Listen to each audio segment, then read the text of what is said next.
Life Stories presents another gripping tale of betrayal, resilience, and ultimate justice. Imagine waking up to an empty bed and a cruel note from your husband: "Goodbye. Never loved you anyway."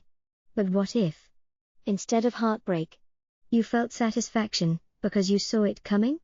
Olivia Carter, a forensic accountant, was always one step ahead. When her husband tried to steal everything and disappear, he had no idea he was walking into a trap of his own making. Stay tuned as we unravel her journey from deception to revenge. Subscribe now to begin today's story with Life Stories. I had always believed that love, at its core, was built on trust. The kind of trust that allows you to sleep soundly next to someone, to share your dreams and vulnerabilities, to plan for the future without the shadow of doubt creeping into your mind. I thought I had that with Jake. So, when I woke up on that Sunday morning, expecting the familiar warmth of my husband's body beside me, only to find cold sheets and an eerie silence, I knew, before I even saw the note, that something was terribly wrong. I walked into the kitchen, barefoot on the hardwood floor, my heart thudding with an unnamed dread. There, stuck to the fridge with one of our souvenir magnets from a trip to Paris, was a note scrawled in Jake's unmistakable handwriting. "Goodbye. Never loved you anyway." The words were short, sharp, cruel, deliberately so. I stood there for a long moment, the refrigerator humming softly in the background, the air thick with the weight of finality. I wish I could say I felt shock, that my heart shattered right then and there.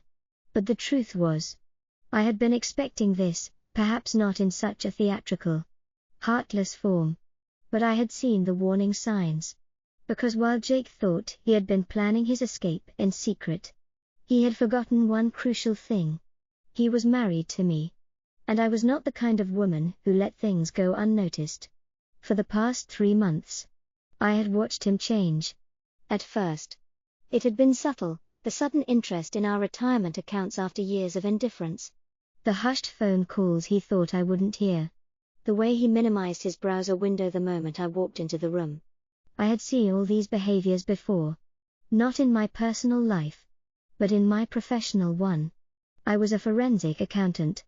I had spent the last 15 years unraveling financial fraud for some of the biggest corporations in the Midwest. I knew deception when I saw it.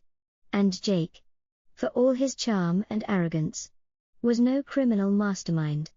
The first red flag had been his questions, little things, asked casually over dinner.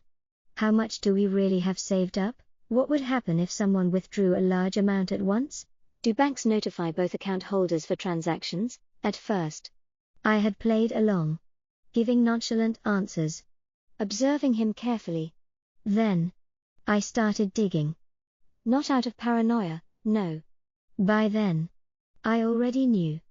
I just needed proof. And, oh, did he give me proof?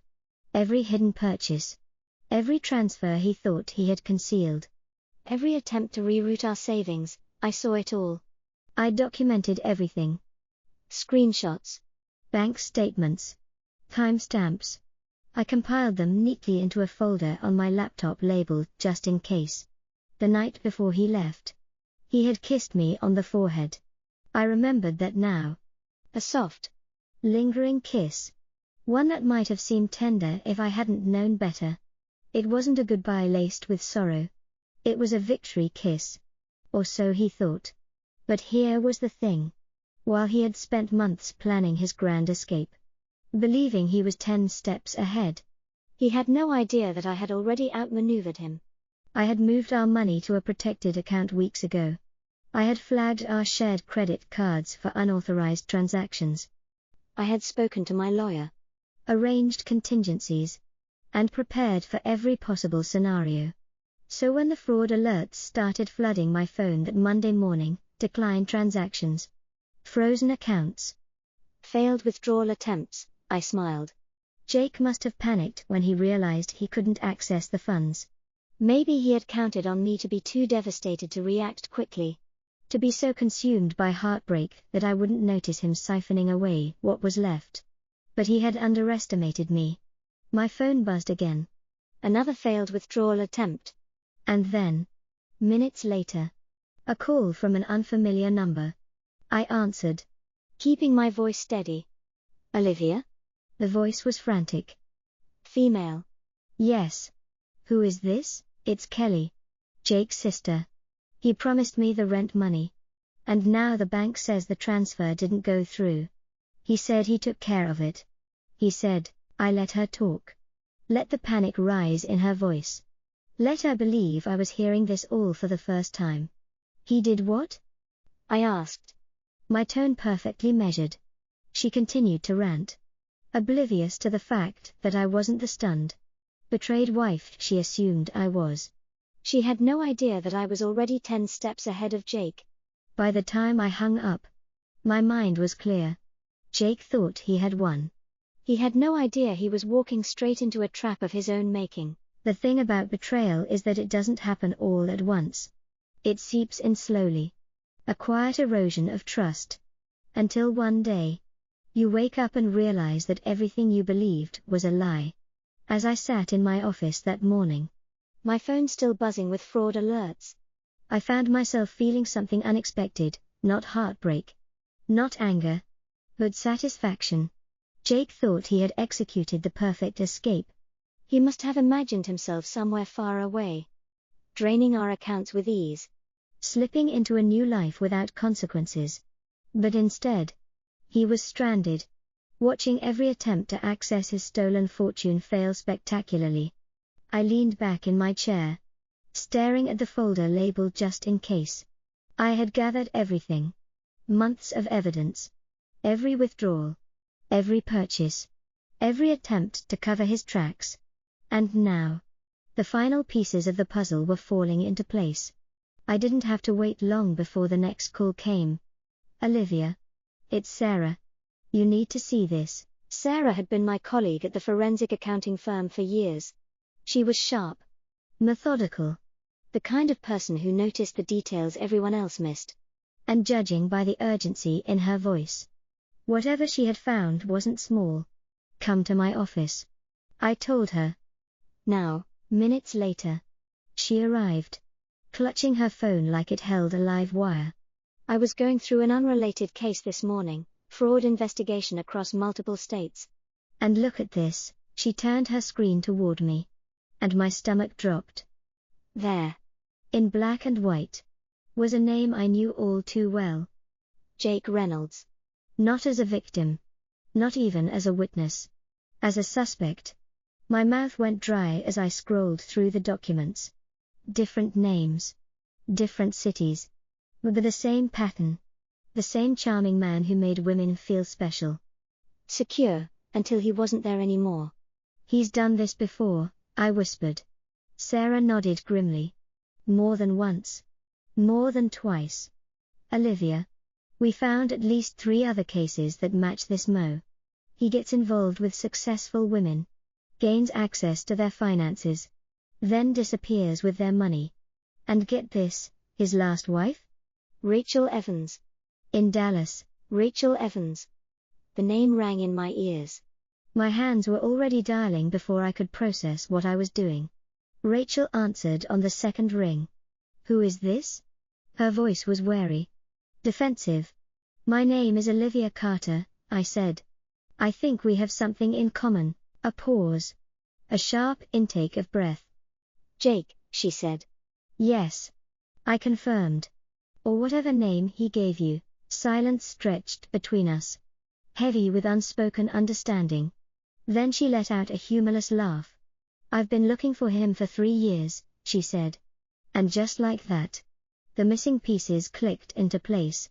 Rachel told me everything. How Jake, going by the name Daniel Wright at the time, had swept her off her feet. Promised her a future. Convinced her to combine their finances. How? One morning, she woke up to find him gone. Her savings emptied. Her life in ruins. I went to the police, she said. But he covered his tracks too well. They told me there was nothing they could do, but this time, things were different. Because this time, he had targeted the wrong woman. I have proof. I told her. I've been tracking him for months. I've documented everything. And now, I think it's time we stop him. Rachel exhaled shakily. I'm in. By the time we ended the call, I wasn't just fighting for myself anymore. I was fighting for every woman Jake had deceived. And I wasn't going to let him get away. That night, I sat in my kitchen, staring at my laptop screen, the soft glow illuminating the files I had spent months compiling. Every transaction, every alias, every breadcrumb Jake had unknowingly left behind, it was all there, neatly organized, airtight. But knowing the truth and proving it were two different things. If I wanted to stop him, I needed more than evidence. I needed leverage. I poured myself a glass of wine and dialed Rachel again. Tell me everything, I said. She didn't hesitate. After Jake, Daniel, left, I spent months trying to track him down. He drained my accounts, disappeared without a trace. Then one day, I got a call from a woman in Seattle. Same story, different name. My grip tightened on the wine glass. So he's been doing this for years, longer than we thought, Rachel said. I found another woman, Emily, in Chicago, and another in Phoenix, Olivia. He's not just scamming women. He's running from something much bigger. I frowned. Bigger how? Rachel hesitated, then said, there's more to this than just us. I think he's involved in something criminal.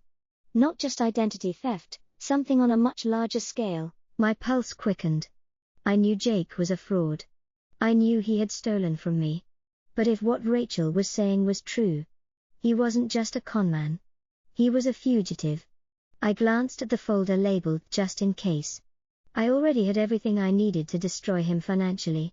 But if he was tangled in something deeper, if he had bigger enemies than just the women he had betrayed, then he wasn't just running from us. He was running from the law. I reached for my phone again and called Sarah. I need you to do me a favor, I said. I need to know everything about Jake Reynolds. His real name. His history.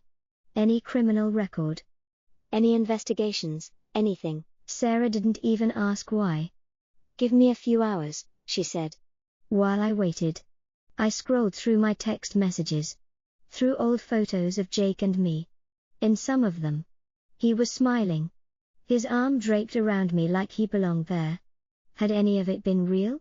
Had there ever been a moment where he actually cared? Or had I just been another mark? Another woman to charm and deceive until he was ready to disappear? I didn't have time to dwell on the answers. My phone rang. You're going to want to sit down for this, Sarah said. I braced myself. His real name isn't Jake Reynolds. It's Jacob Carter. And he's wanted in 3 states for financial fraud. The FBI's been tracking him for months. But he always disappears before they can build a solid case. Olivia. He's not just a con artist. He's a career criminal. I exhaled slowly, letting the weight of her words settle over me. Does the FBI know where he is now?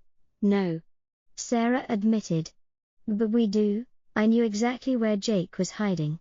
He was stranded somewhere, scrambling to regain control, trying to figure out why his plan had failed so spectacularly. And if he was following the same pattern he had with Rachel, Emily, and the others, I knew exactly what his next move would be. He was going to reach out. Desperate men always do. And when he did, I would be ready. I leaned back in my chair, my heart pounding with something I hadn't felt in a long time. Not fear. Not anger. Power. 2 months later, I sat in the courtroom, watching as Jacob Carter, stood before the judge. Gone was the confident smile, the smooth-talking charm. Instead, he looked small, hollow, a man who had finally run out of places to hide. For multiple counts of fraud, identity theft, and conspiracy, this court sentences you to 25 years in federal prison, the judge declared. Jake's head snapped toward me. For the first time since I had known him, I saw the truth beneath his mask. Fear. But I felt nothing. No pity. No anger. Just closure. Beside me, Rachel squeezed my hand. Around us, the other women Jake had deceived sat in quiet solidarity. No longer victims, but survivors. Kelly and Foster, Jake's so-called sister and his enforcer, had taken plea deals in exchange for testimony.